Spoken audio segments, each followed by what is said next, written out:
Si ignoras lo que ocurrió antes de que nacieras, siempre serás un niño.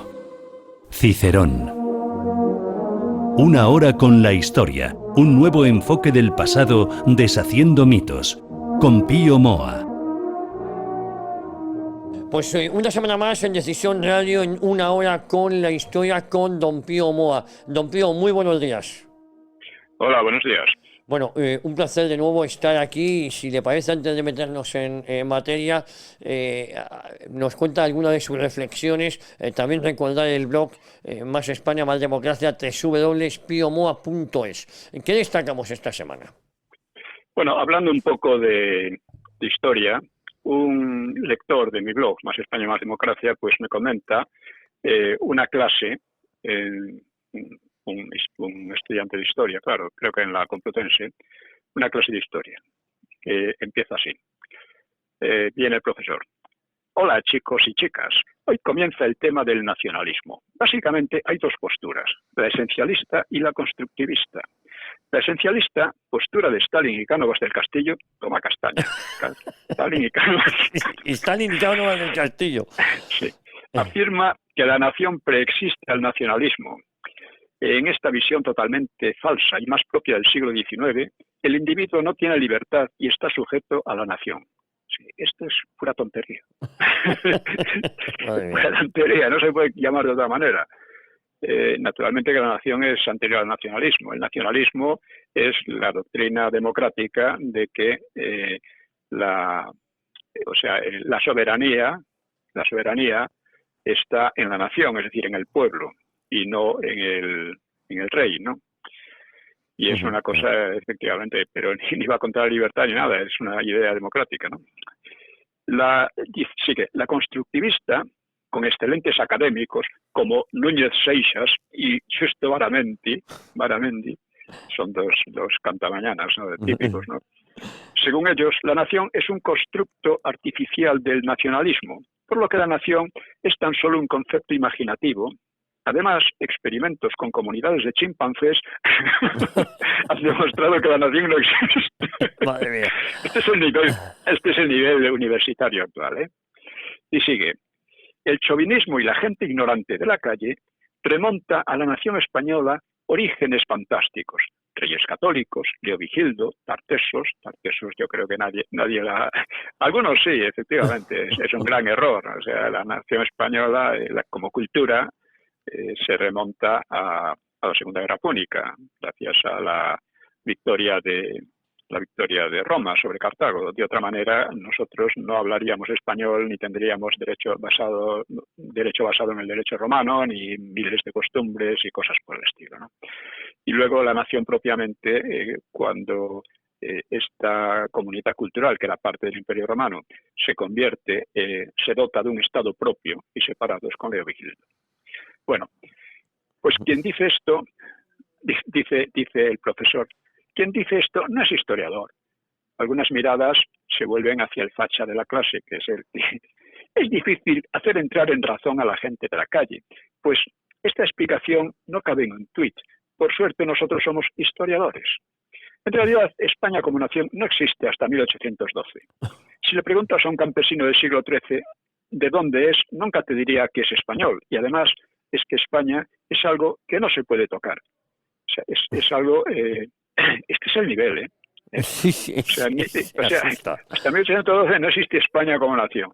O sea que sigue sin existir, porque la Constitución aquella no se aplicó nunca. Y desde entonces ha habido como 6 o 7 Españas por las 6 o 7 constituciones que ha seguido habiendo. Esto es así esta gente, ¿no? Sigue. El nacionalismo español está al mismo nivel que el catalán. Si ellos creen que pueden gestionar por su cuenta mejor el territorio, pues habría que dar un plebiscito. España no ha existido desde siempre y no se va a acabar el mundo porque deje de existir. Es decir, si en Cataluña resulta que consiguen separarse, pues no pasa nada. España no ha existido desde siempre y no va a acabar. Ahora, dice, veamos, chicos y chicas, ¿el español nace o se hace? Y todos, se hace. O sea, es el borreguismo, ¿no? Profesor, exacto, es la educación la que te introduce el nacionalismo españolista desde pequeño, ¿eh? Dice, y sigue. Existen naciones sin Estado, como los judíos, luego fundamentaron la existencia de su Estado Israel en la Biblia. Hombre, claro, los judíos no eran una nación sin Estado, era una comunidad cultural dispersa que andaba por todas partes y que se convierte en una nación cuando efectivamente crean el Estado de Israel. Bueno, esta explicación de una clase universitaria revela hasta qué punto la universidad se ha convertido en un coto de los gárrulos sofistas que ya denunciaba Menéndez Pelayo. La idea es que España es un simple término geográfico sobre el que unos u otros inventan constructos artificiales.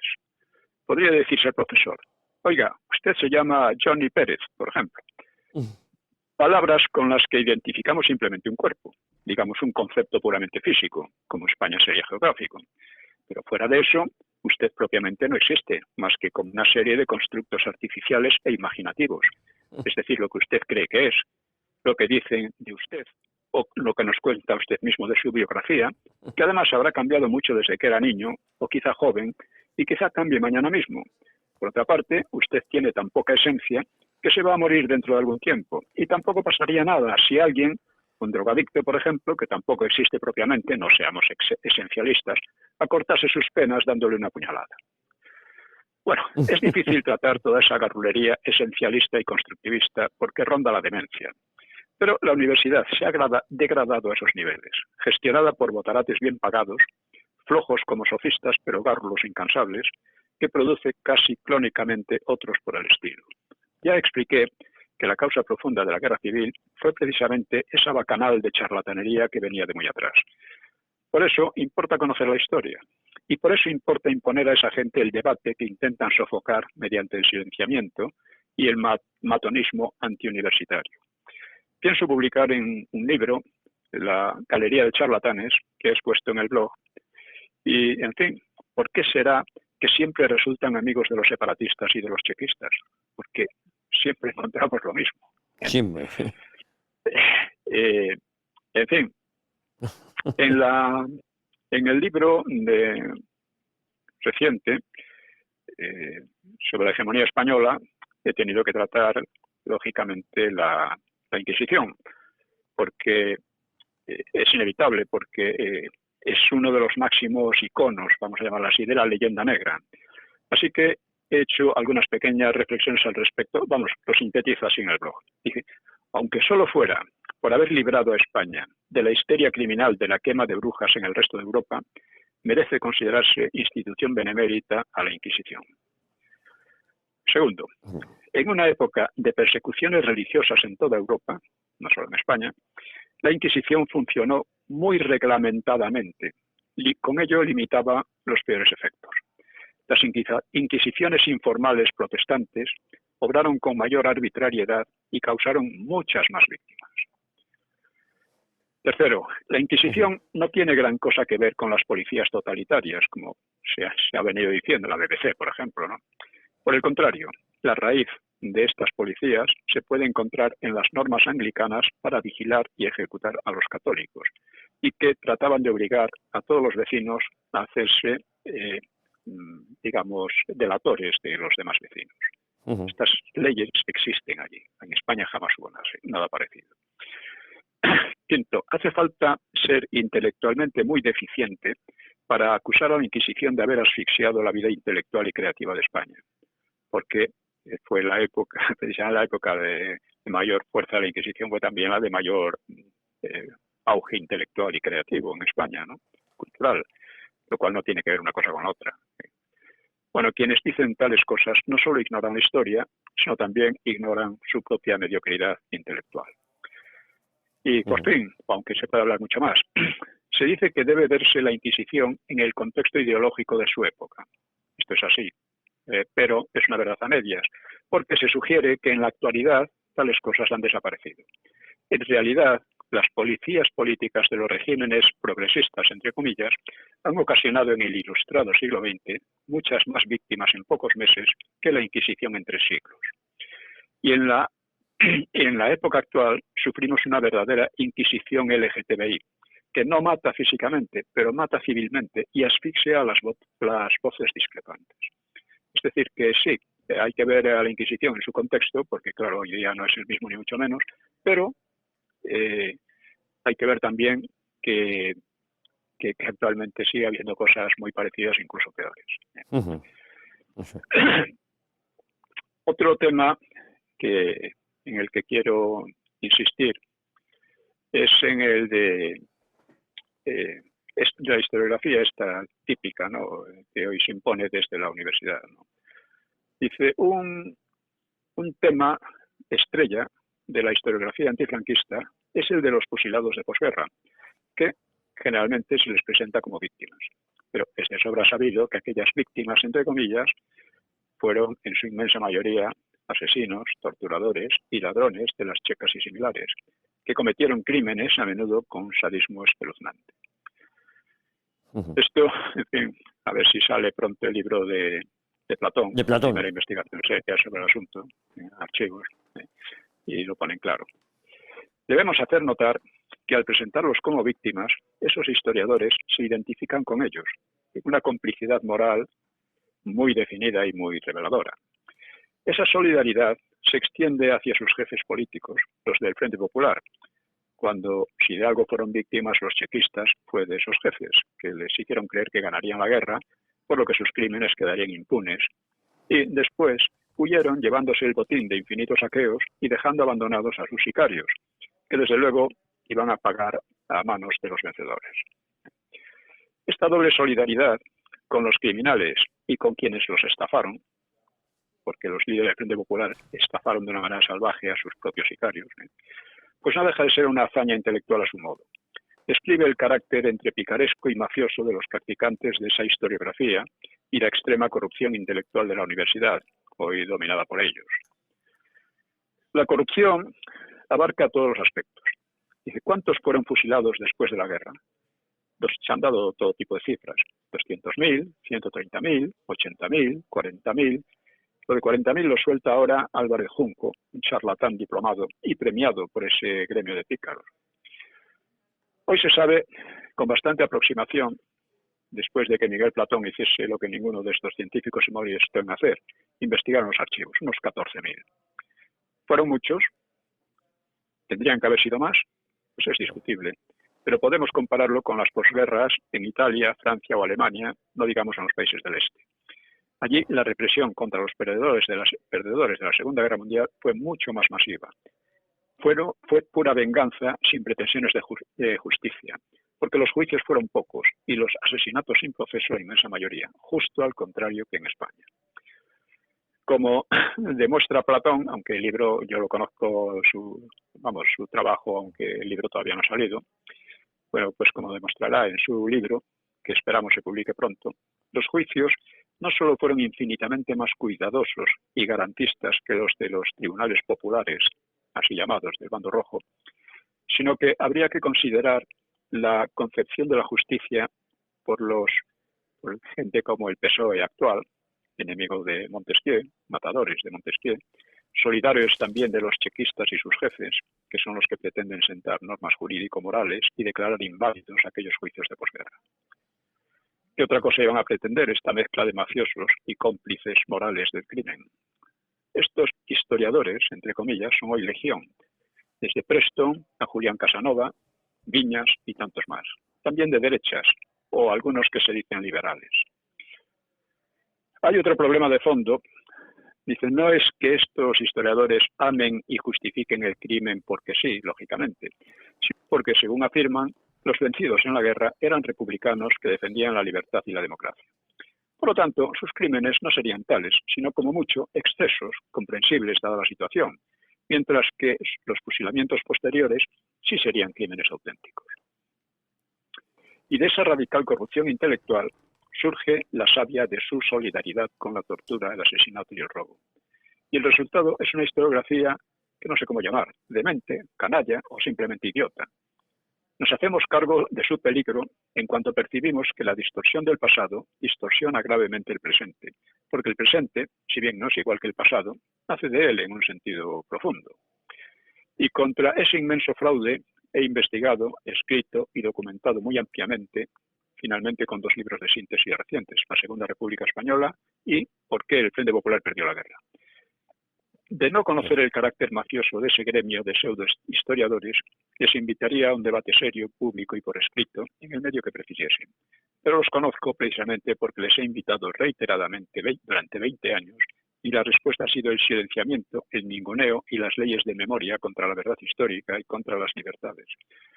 Por algo se identifica a esa gente con aquellos defensores de la democracia fusilados, según ellos, por defender la democracia y realmente por, en fin, por sus crímenes, ¿no? También en relación con la historia he querido señalar algunos puntos, porque hay diversos tipos de trabajos de historia.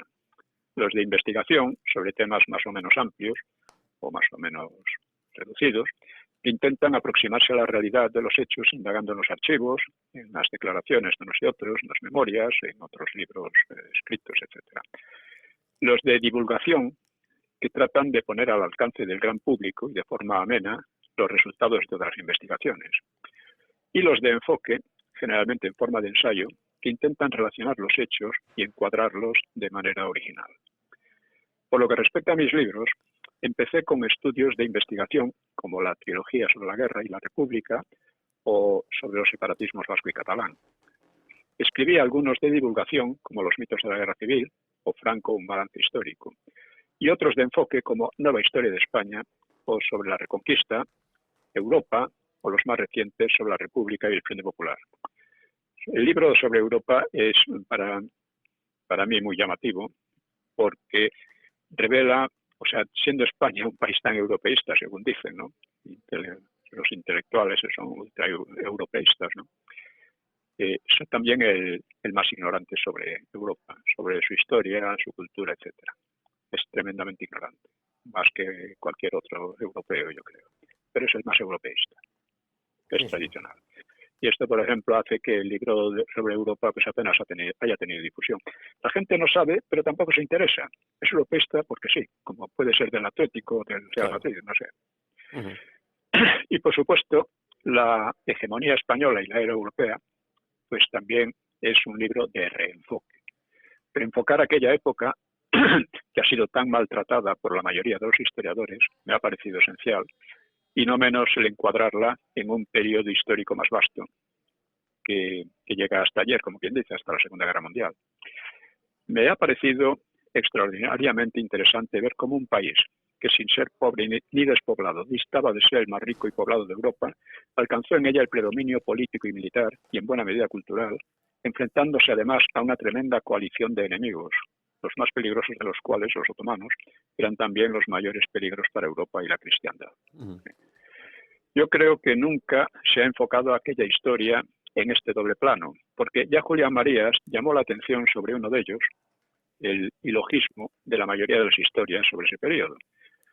Como dice, resulta que estudian la hegemonía española y empiezan a destacar todos los factores que, de ser verdad, pues habían hecho imposible esa hegemonía. O sea, España sería un país de pícaros, de vagos, que además perseguía a los únicos que eran trabajadores intelectualmente válidos, serían los judíos o los moriscos o quienes fueran, ¿no? Bueno, no he escrito hasta ahora ningún libro que se limite a insistir en tesis conocidas, aunque sea aportándoles detalles aquí y allá. Es muy frecuente que estudios de investigación, no digamos de divulgación, aporten multitud de detalles, incluso de gran valor, pero sean incapaces de ofrecer una visión medianamente clara o lógica de conjunto. O peor todavía, sostengan las versiones más irreales, generalmente ideológicas.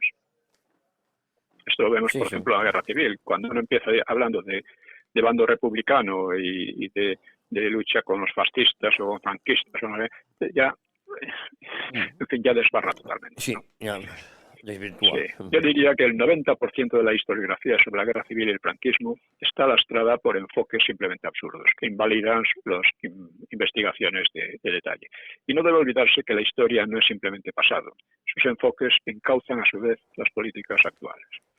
Bueno, y con esto podemos pasar al tema. Bueno, pues vamos a seguir avanzando. Seguíamos con el asunto de los momentos previos a la muerte de Franco, la visita de Nixon a España. Sí, y cómo todos, bueno, simpatizaban o veían con buenos ojos la oposición del franquismo a la banda terrorista ETA, ¿no? sí, sí, sí. Esto es Ujú. muy importante, Sí, sí. muy definidor. Bueno, pues la política, después de todo aquello, en los años 70, 71, 72, pues continuó con un proyecto de nueva ley sindical para dar cauce a los crecientes conflictos laborales, con la petición, también con la petición de Carrero, de Soida, de que Franco nombrase un jefe de gobierno, con el, y él quedase como jefe del Estado, ¿no? Con el borrador para un nuevo concordato con la Santa Sede, que era un problema muy grave, sobre todo después del Vaticano II, y con 2 decretos para apuntalar la sucesión, confiriendo a Juan Carlos los poderes del sucesor legítimo al trono y para obrar interinamente como jefe de Estado en caso de incapacidad de Franco. En las Cortes entraron más procuradores monárquicos a costa de la vieja guardia falangista, se ampliaron las relaciones con los países comunistas, el régimen sufrió un nuevo escándalo, el asunto Reace, en el cual se dijo que estaba implicado el hermano de Franco, y este fue la evaporación, entre comillas, de gran cantidad de aceite almacenado en Redondela, cerca de Vigo. Y a lo largo de 1972, la salud de Franco empeoró y le costaba seguir los consejos de ministro, que él se empeñaba en presidir con disciplina espartana, ¿no? En mayo de 1972, la nieta de Franco, María del Carmen Martínez de Bordiú, se casó con Alfonso de Borbón, que también creía tener derecho a la sucesión inmediatamente por detrás de Juan Carlos. Ujú. El enlace entre la familia de Franco y los Borbones pues propició intrigas vanas, ¿no?, de círculos próximos a Carmen Polo, la esposa del caudillo, y a su yerno Cristóbal Martínez de Bordiú, que querían revocar la sucesión en Juan Carlos, ¿no? Y quizá el problema real más difícil seguía siendo el de las asociaciones, porque unos creían que era la única salida para revitalizar el movimiento y otros la temían como corrosivo del régimen, porque significaría dar entrada a los partidos que habían llevado a la guerra civil. Y se plantearon leyes para la elección de alcaldes, porque hasta entonces los alcaldes eran nombrados desde Madrid y solo los concejales eran elegidos. Y con vistas a una mayor descentralización regional también. Bueno, Sí. esto es un poco la situación en que se estaba después de 1970, ¿no? Ujú. En cuanto a la oposición, pues la ETA quedó casi desarticulada y en esos 2 años solo consiguió asesinar a un guardia municipal, pero pudo ir reorganizándose, gracias sobre todo al clero. Comisiones Obreras y el sindicato estudiantil del Partido Comunista habían quedado también malparados, mientras que proliferaban pequeños grupos prochinos o marxistas-leninistas, maoístas, ¿no?, que preconizaban la lucha armada sin pasar a los hechos.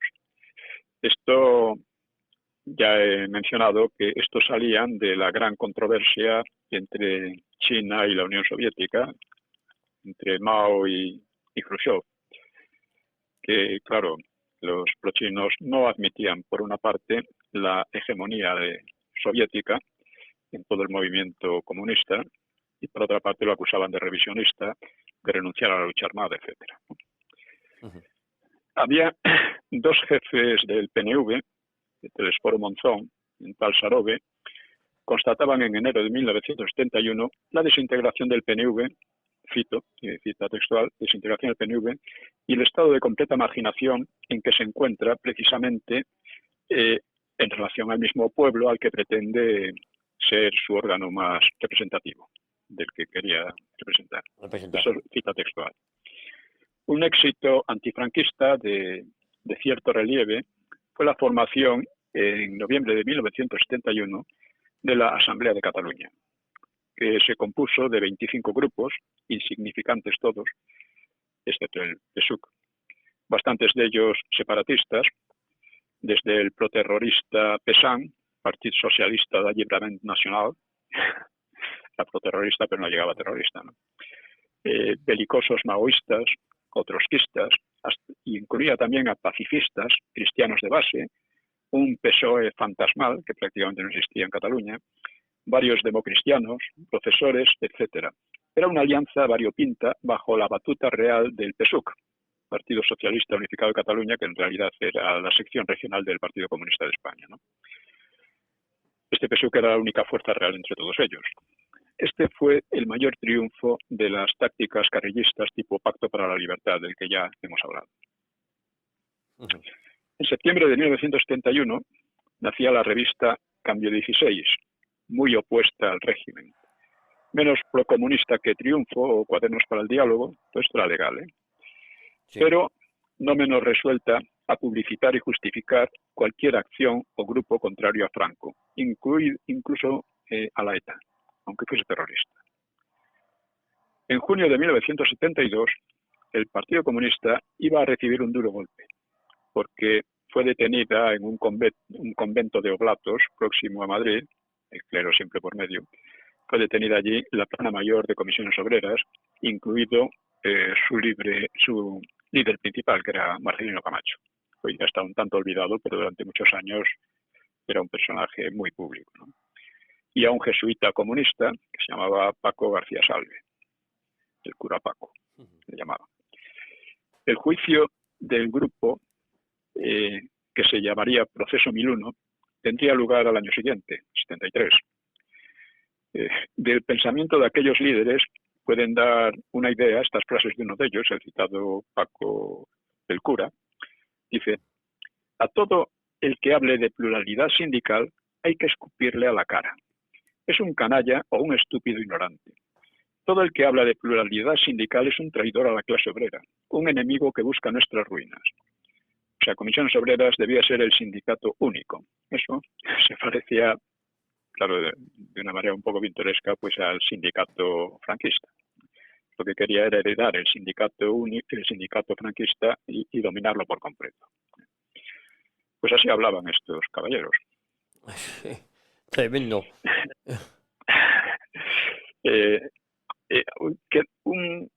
Estaba en boga un marxismo con toques freudianos, psicoanálisis, entre grupos intelectuales y universitarios.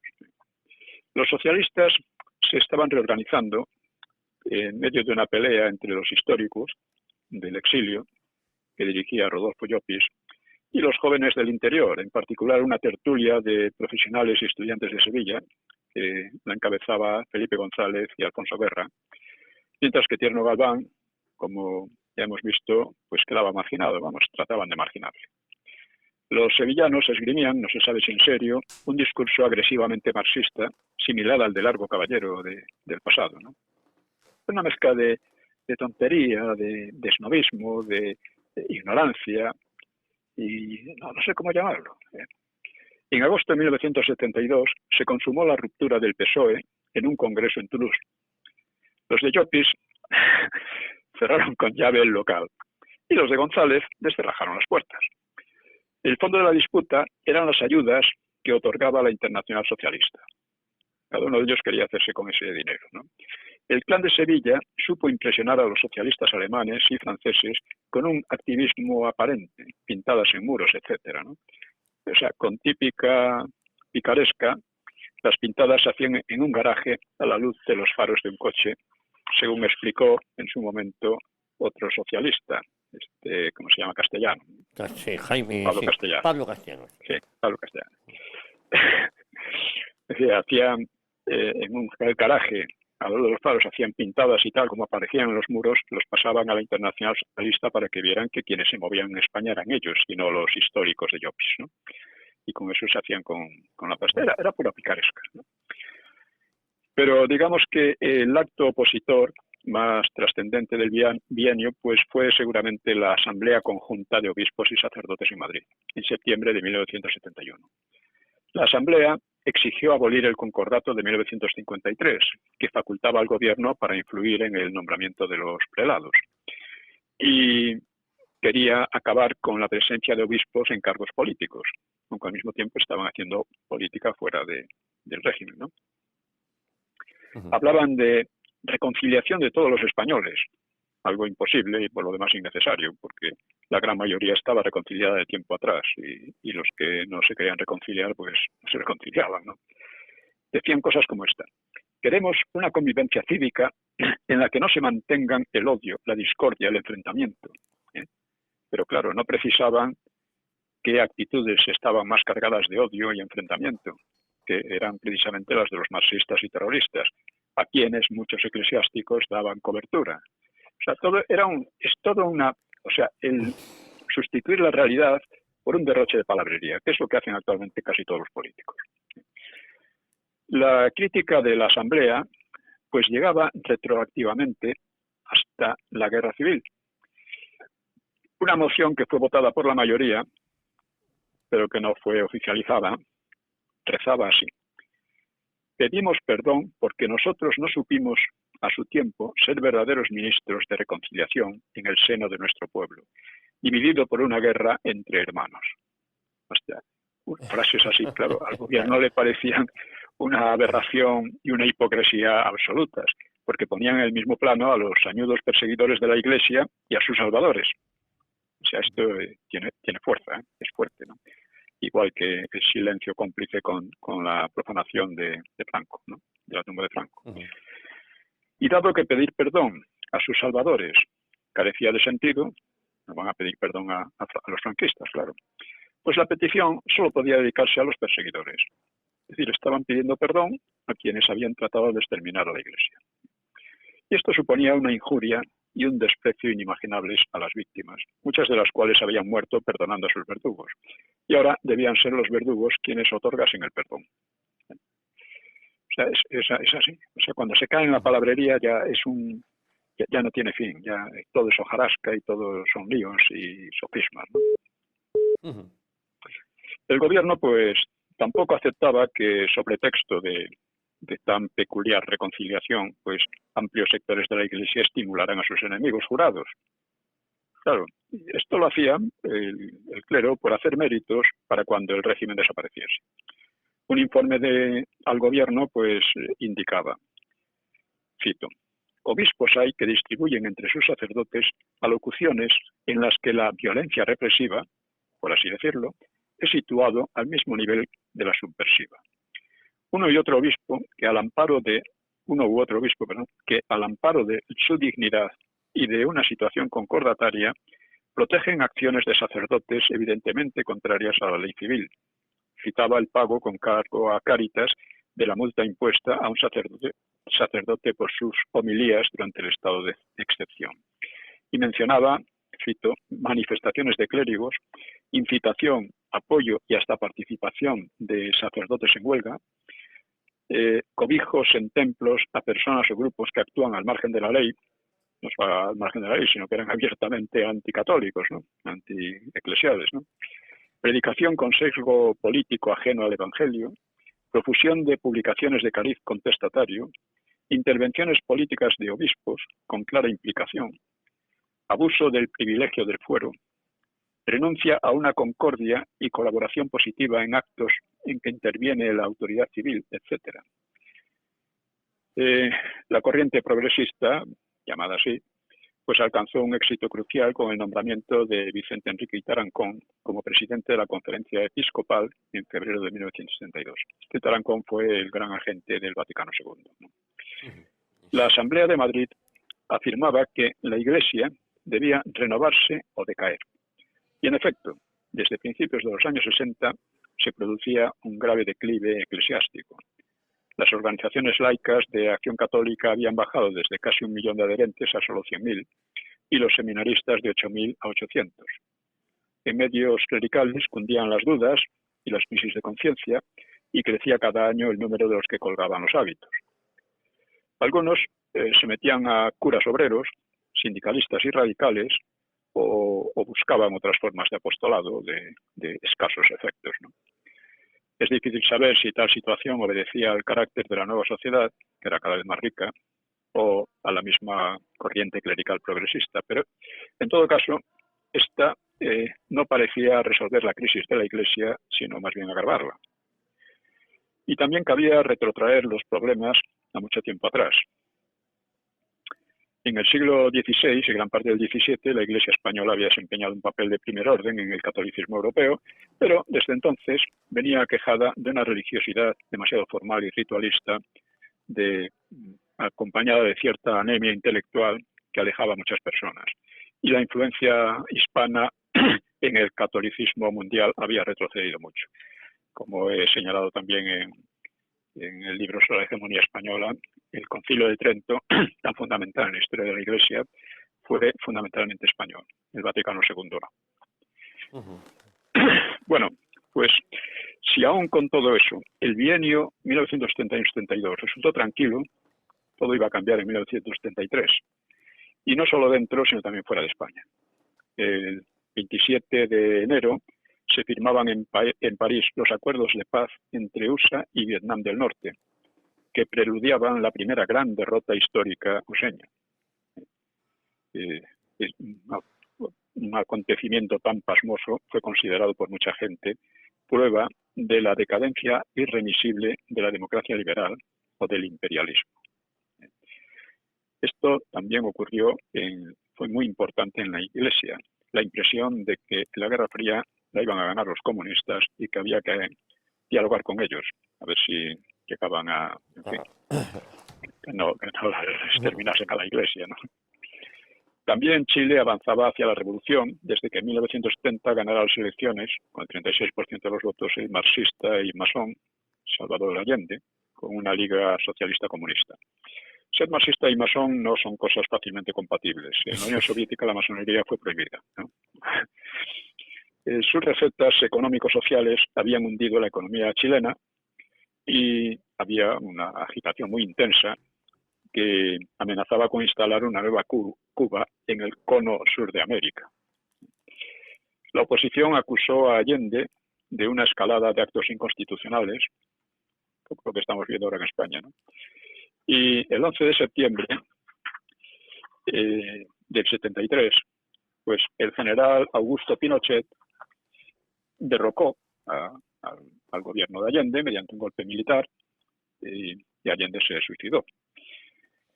Estos sucesos causaron muchísima irritación y protesta en todos los medios izquierdistas de Europa y de América. Y poco después, el 6 de octubre, estallaba la guerra de Yom Kippur entre Israel y sus vecinos árabes. Una guerra muy importante. Los árabes golpearon primero con armas nuevas vendidas por la Unión Soviética y lograron éxitos iniciales, pero pronto cambiaron las tornas. O sea, las dos superpotencias presionaron y la situación quedó en tablas. Pero los países árabes es importante porque esto recuerda un poco lo que pasó en los años 50 con la nacionalización del Canal de Suez, que los israelíes, los franceses y los ingleses emprendieron la guerra contra Egipto y la Unión Soviética y USA los pararon en seco, demostrando que ya no eran verdaderas potencias, ¿no? Sobre todo Francia e Inglaterra, ¿no? Bueno, pues los países árabes reaccionaron utilizando el petróleo como un arma contra Occidente. Repentinamente subieron el precio del barril y provocaron o agravaron una dura crisis en los países occidentales. O sea, poco antes se daba por descontado que gracias a las políticas keynesianas el ciclo económico estaba dominado y no cabía esperar nuevas crisis económicas importantes. Esto es interesante también desde el punto de vista económico. Después de la Segunda Guerra Mundial se adoptó en todo Occidente el programa keynesiano que procuraba estimular las economías mediante el gasto público. Y efectivamente el gasto público había aumentado enormemente en todos estos países, en menor proporción en España. En ese sentido era más liberal. Este tipo de economía pues contradecía ciertos presupuestos liberales con los cuales el Estado tenía que ser pequeño y no meterse demasiado en la economía, ¿no? Bueno, pues poco antes de esta crisis derivada del Yom Kippur, pues casi todos los economistas daban por hecho que ya estaba dominado, es decir, que ya no habría más crisis verdaderamente serias, sino que habría, las políticas keynesianas continuarían de manera indefinida, asegurando una prosperidad creciente. Y allí se vio que no era así, no era del todo así. Pues en España los presupuestos, es interesante comparar los presupuestos de ese año con los de 1968, porque hubo un fuerte aumento de los gastos en enseñanza, que pasaron del 12,2 al 17,7%, de asistencia social, del 5,3 al 7,40%, y hubo una reducción de los gastos de defensa, del 14,7 al 13,2%, y también de justicia y policía, lo cual revela también una sensación general de paz y de tranquilidad, a pesar de algunos problemas, ¿no? Por otra parte, continuaba la bonanza económica, que no se reflejaba mucho en la política, porque aumentaban las huelgas y las violencias ocasionales, y el 1 de mayo, que fue una fiesta del trabajo, pues solía ser ocasión de una demostración de fuerza de la oposición, sobre todo la comunista, pero que generalmente lo que demostraba era más bien su debilidad, más bien que su fuerza, ¿no? Las manifestaciones más nutridas pues habían tenido lugar en Madrid en 1968, bajo el impulso de comisiones obreras, porque el PCE, por su cuenta, arrastraba muy poca gente. Comisiones obreras, como se presentaban como algo hasta cierto punto apolítico, podía entrar todo el mundo, aunque la dominaban los comunistas, pues esto convencía a mucha gente, pero el PCE mismo a mucha menos. Pero desde aquella fecha del 68, los sucesivos 1 de mayo habían decaído. Y el de 1973 fue señalado en Madrid por que tampoco fue muy importante, pero allí fue apuñalado a muerte un subinspector de policía por un nuevo grupo terrorista, el FRAP, Frente Revolucionario Antifascista y Patriota, de tipo maoísta, que dependía del Partido Comunista llamado marxista-leninista, que era uno de los partidos maoístas surgidos del enfrentamiento chino-soviético a comienzos de los años 60.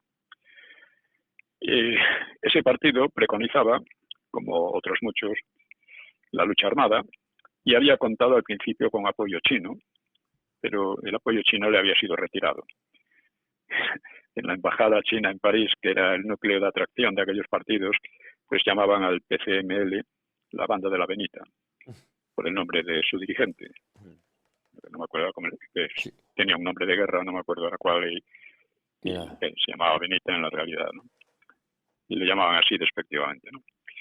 En cambio, había conseguido respaldo de Albania y desde Radio Tirana emitía en español unas proclamas muy curiosas. Bueno, pues el asesinato del policía desató manifestaciones muy crispadas del sector franquista conocido como búnker o ultra, que veían en tales violencias el efecto natural de los aperturismos del gobierno y de la política eclesiástica. O sea, el grito de Tarancón al paredón, pues ese sonaría a menudo en las manifestaciones. Así que esta gente se veía desbordada por todos los flancos, por la prensa, la oposición, la Iglesia y los evolucionistas. Y reaccionaba con invocaciones tanto retóricas que ya no encontraban calor en la gente, y con violencias menores, faltas de cualquier estrategia, como ataques a librerías progresistas o alguna exposición de grabados de Picasso a cargo de grupos como Guerrilleros de Cristo Rey. Y claro, esas torpezas eran bien explotadas por sus contrarios, que además los marginaba cada vez más en la opinión pública. Pero causaba preocupación porque tenían alguna influencia en las altas esferas, lo que podía provocar, si se combinaba con las violencias antifranquistas, pues podía provocar una involución política, ¿no? El nombre de búnker, un nombre que pretendía ser insultante, ¿no? Era bastante descriptivo, ¿no? Sugería una resistencia a ultranza, pero sin verdadera alternativa ni capacidad de contraofensiva.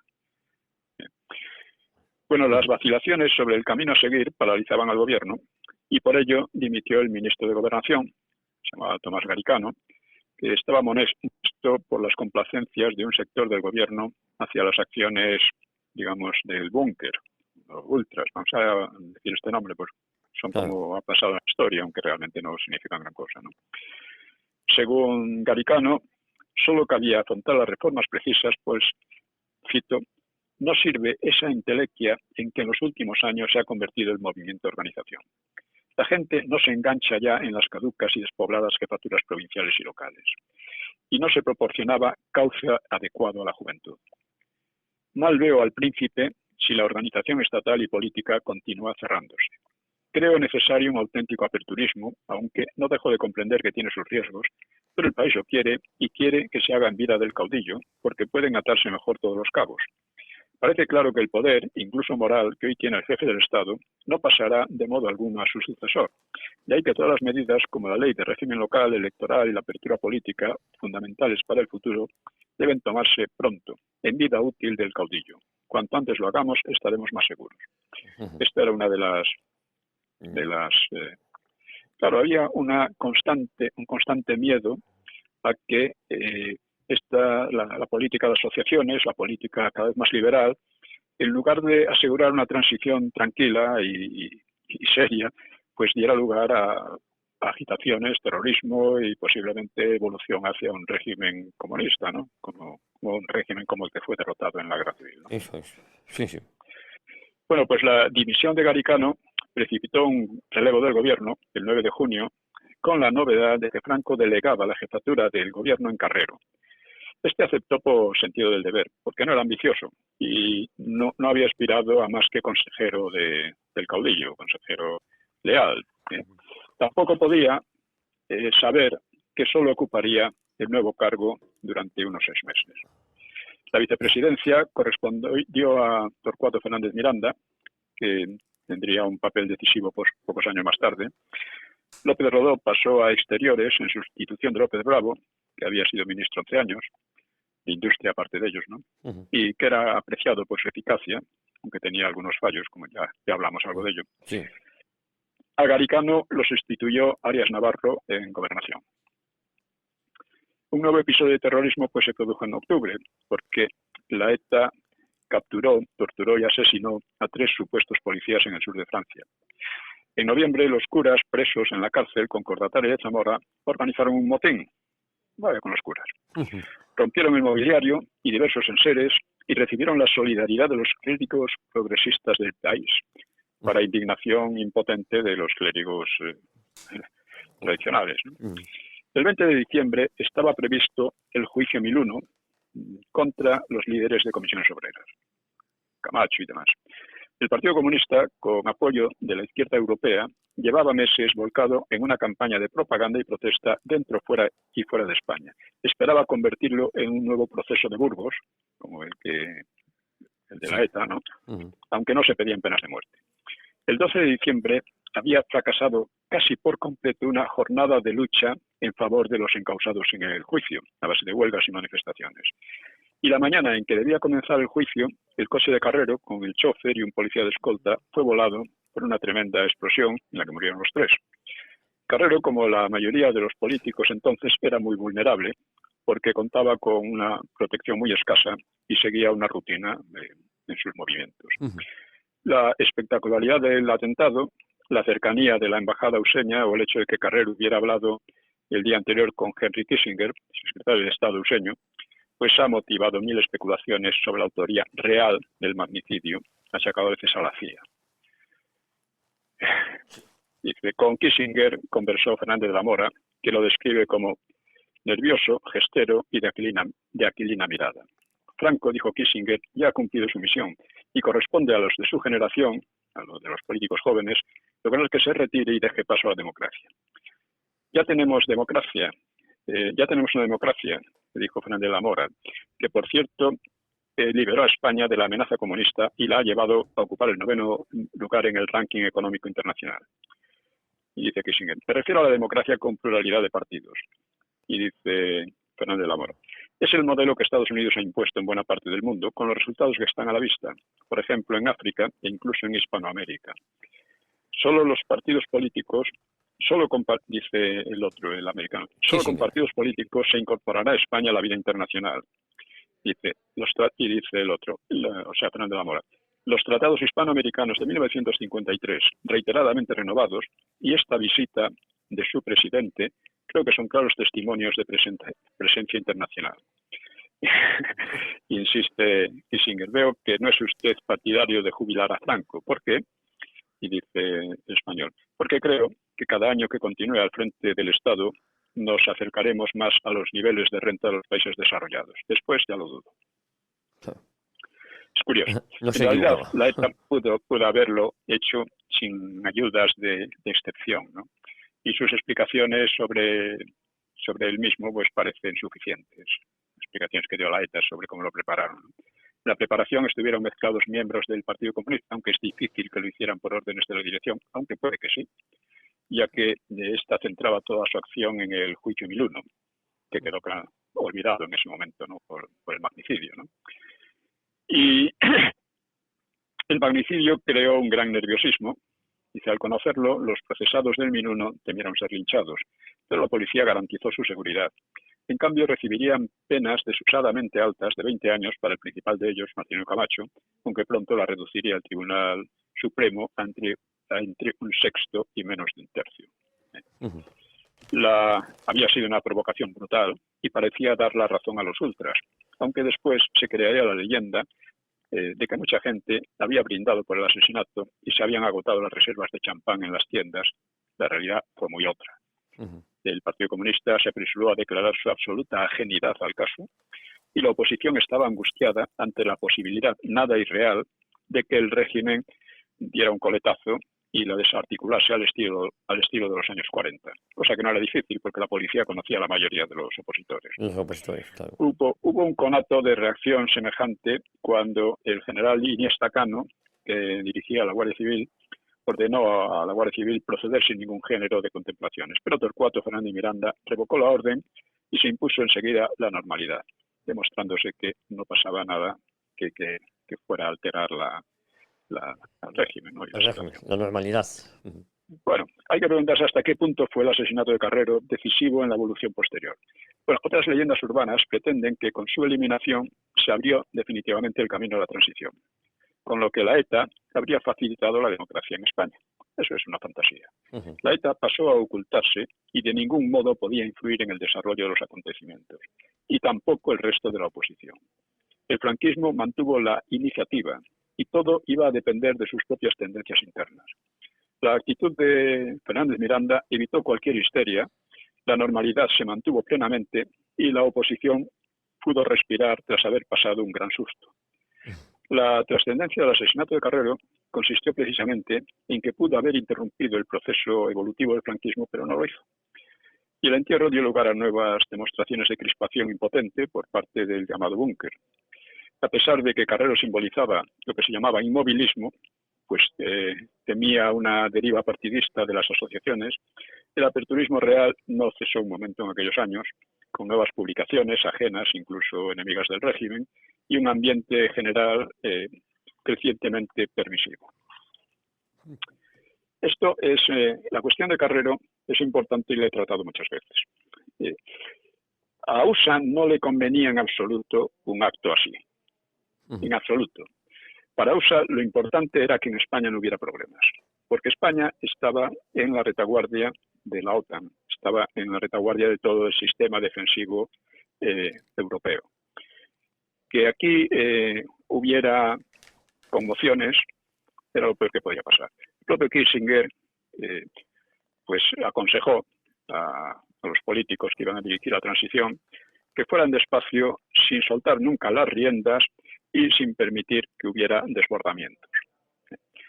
Esto era el verdadero interés. No existe ningún documento, se han desclasificado documentos de entonces, los documentos incluidos la CIA y tal y cual, no hay la menor muestra de que hubiera habido un plan, que la CIA hubiera planteado el asesinato. Muchos argumentos como que fue al lado de la embajada y que en la embajada tenían que haber visto, en fin. El ruido, el túnel. Sí. Eso es absurdo. Cualquiera que vea aquello y ve los cimientos de aquellos edificios ve que no es posible, y menos en aquel tiempo. Y por otra parte, si la CIA lo hubiera organizado, habría procurado que fuera lejos, ¿no? Para alejar cualquier sospecha, ¿no? En cambio, curiosamente, nadie ha acusado al KGB, a la policía soviética. Vamos a... Y curiosamente la Unión Soviética sí podía tener mucho interés en desestabilizar al régimen, y que aquí se crease una situación incontrolable, porque eso perjudicaría mucho a USA y perjudicaría mucho a la OTAN.